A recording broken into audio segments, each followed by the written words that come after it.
Hello everyone, No One of Consequence here, back again with a new video. This is episode 91 in a series which recounts my ongoing Dungeons & Dragons campaign, which is now in its 11th year. In the last video I talked about how I did not really care for most aspects of Module Q1, Queen of the Demon Web Pits. And so I swapped that out for this adventure module, Skein of the Death Mother. Needless to say, I'll now be revealing spoilers associated with this product. Moving on, here is the player character roster for the Loth phase of the campaign. There are 8 characters controlled by 5 different players. And here are the NPCs currently traveling with the party. No changes. There are the 2 original guard dogs. Poppy and the Unicorn, whom the characters rescued from House Isle, serve in the Drow City, and Troz the Cleric, who joined the party after they entered the Demon Web. Where we left off last time, the characters had just defeated some Drow and demons, who were there to help Varys sacrifice the rest of the party members to Loth.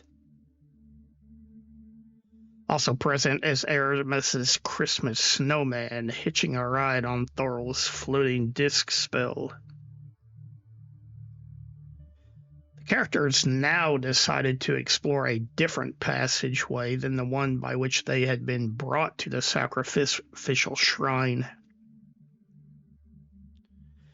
Entering a faintly green glowing chamber, a groaning spirit, or banshee, rose up from the floor in front of the party. Its appearance immediately forced everyone to make a saving throw or flee in terror.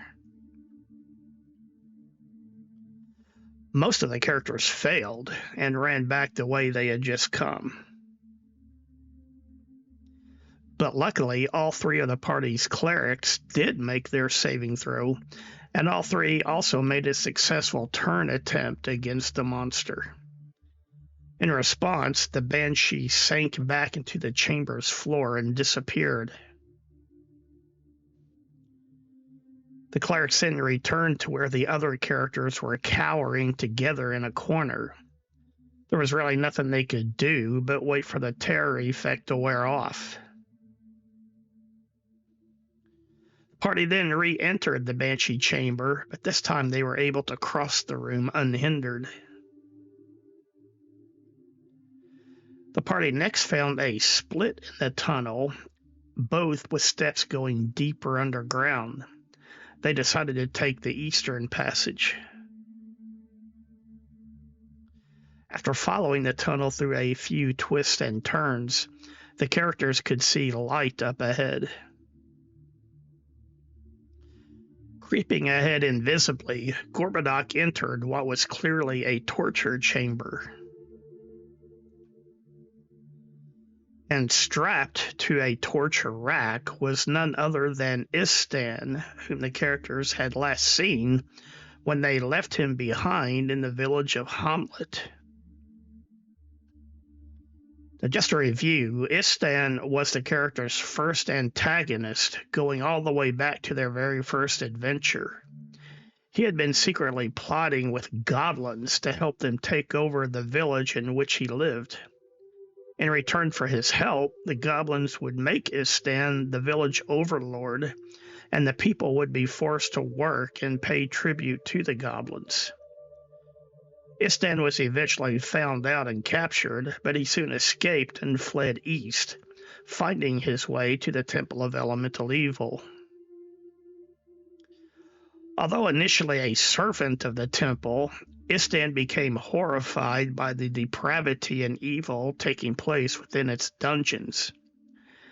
After his initial shock, Istan decided to instead work secretly against the temple from the inside. Thus, when the player characters were at one point captured and imprisoned within the temple dungeons, Istan helped them to escape. Istan secretly slipped a lockpick through Garrett's prison cell door. Then, once the characters' captors had departed, Garrett was able to pick the lock to his own cell door and then free the other characters as well. Istan stayed behind at the temple and continued working against it from the inside. Later, he helped the characters achieve victory in the final battle against the temple leadership. In return for his help, the Hamlet Village Council pardoned Istan for initially working with the temple and allowed him to live there after the temple's overthrow. But now, many months later, here was Istan again, a prisoner in Lost Home Lair in the Abyss. Looming over him was a huge, scarred bugbear, threatening Istan with various implements of torture. Nearby, two mains, or ghoulies if you prefer, were heating other torture instruments over a brazier. By now, several minutes had passed, and Gorbadoc had not yet returned to the rest of the party. So Obrak and Aramis crept up within the shadows at the torture chamber's entrance, and then saw what was going on. Obrak went back and quietly told the other characters about the situation. Then, as a group, the characters suddenly charged into the room. Obrak and Aramis made their way to the bugbear, while Gorbadoc invisibly jumped up onto the torture rack. Meanwhile, Varys moved towards Istan himself. Obrak and Aramis began fighting the bugbear, while the Sergeant Major, Thorol, and Niobe went for one of the mains. Varys used his sword to cut Istan free from the rack, then moved to engage the other main. Gorbadoc brought out the sacrificial dagger he had recently taken from the Lost Shrine. He pressed it to Istan's throat, warning him to not make a move. This aggressive action caused his invisibility effect to end, and Istan was startled to see Gorbadoc standing over him with an evil-looking dagger pressed to his throat. Istan had not seen Gorbadoc since the days at Vala Real, but he clearly remembered the halfling. Soon, the bugbear torture was defeated, and the mains disappeared into stinking green clouds the moment they were, quote, killed. Upon questioning, Istan explained that he had been kidnapped one night. His captors told him that the servants of evil do not forgive or forget those who betray them, and that Istan would pay for his treachery against the temple.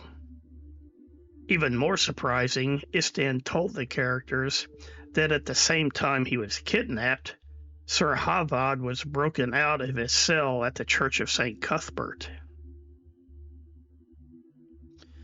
You will recall that Sir Havad is another long-term antagonist, and he too had joined up with the Temple of Elemental Evil along with Istan.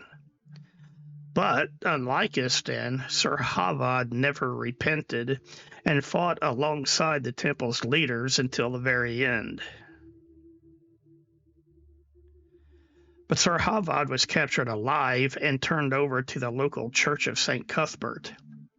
He was locked up in a monk's cell in the basement until the church leaders received word from their superiors as to what to do with him.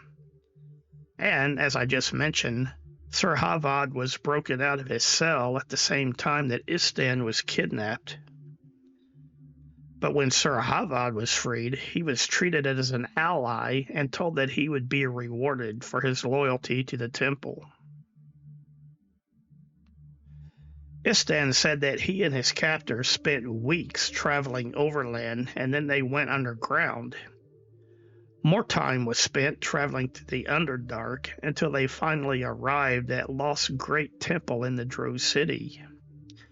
Then both he and Sir Havad were put through the portal which sent them here to Lost's personal lair in the Abyss. Sir Havad was immediately made a chamberlain and put into the direct service of Loth herself. However, Istan was brought here to be imprisoned and tortured. Istan finished by saying that sometimes Sir Havad would come here to taunt and gloat over him, saying that Istan should have stayed loyal to the forces of evil.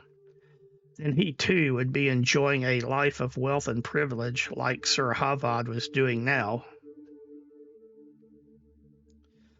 While Istan was explaining all this, Gorbadoc was still holding the sacrificial dagger to his throat. It should be remembered that Gorbadoc was not present when the characters were captured in the Temple of Elemental Evil, or when Istan secretly helped them to escape.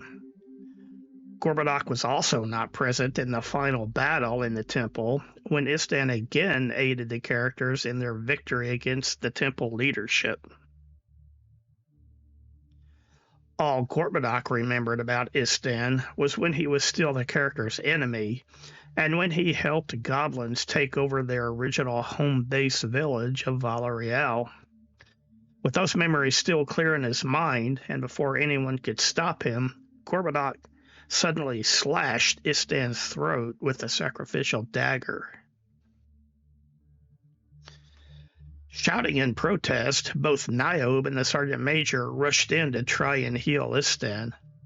However, Troz the cleric got there first and used a heal scroll he was carrying to save Istan's life. Troz then began screaming at Gorbadoc, accusing him of trying to murder a helpless prisoner. Of course, Troz knew nothing of the character's past experiences with Istan, only what he saw here. And whereas Troz had previously regarded Gorbadoc with mere annoyance, he now looked upon the halfling with open hatred.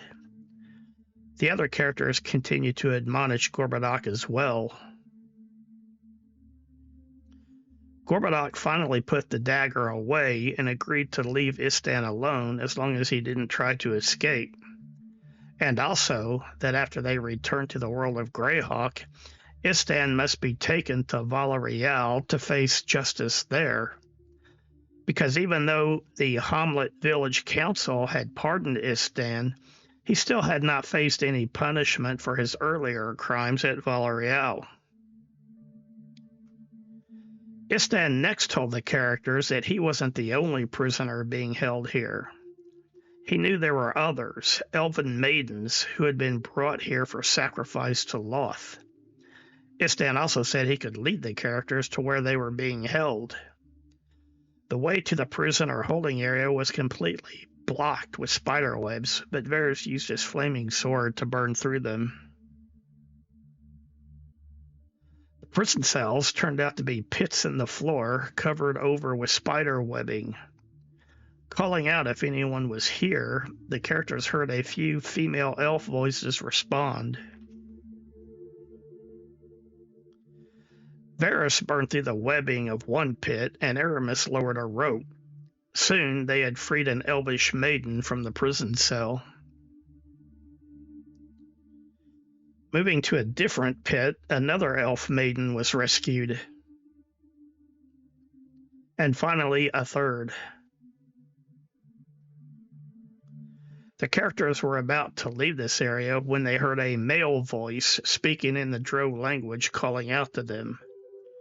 Istan and the elf maidens were surprised because they did not know that a Drow was being held here too. The Drow claimed to be one of the rebel outcasts from the city who had been captured and then sent here as a sacrifice. He then offered to join the characters and help them escape this place. As a test, Varys asked him what is the signature dish at the tavern within the Drow rebel sanctuary. He correctly answered with deep-fried bat wings, and so he was accepted into the party. Nearby, the characters found several alcoves filled with spider silk-wrapped cocoons. They showed no signs of life, and Aramis finally decided to cut one open. It contained the desiccated corpse of a bugbear. The characters then left the cocoon area and continued north.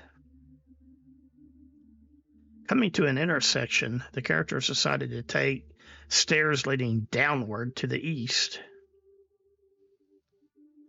The narrow stairs spiraled around on themselves.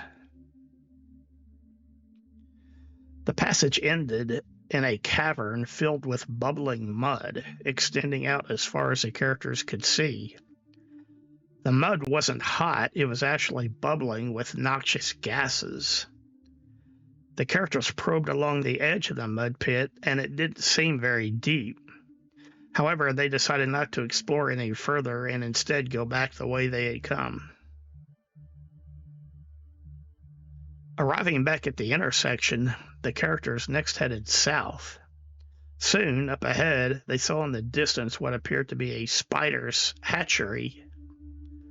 There was a clear path down the middle, but the walls were covered in webbing, which literally rippled with the movement of thousands of baby spiders. Without even waiting to discuss it, Obrak noped right out of going in that direction and instead headed down another side passage to the northwest. All right, well, that's all I have for now. Thanks for watching. If you enjoyed the video, please hit the like button. Please leave a comment. Let me know what you think. Viewer engagement helps. If you have not yet, please subscribe to the channel. If you know of a good place, please share the video. And anything you could help support the channel, I appreciate it. Thanks again. Bye for now.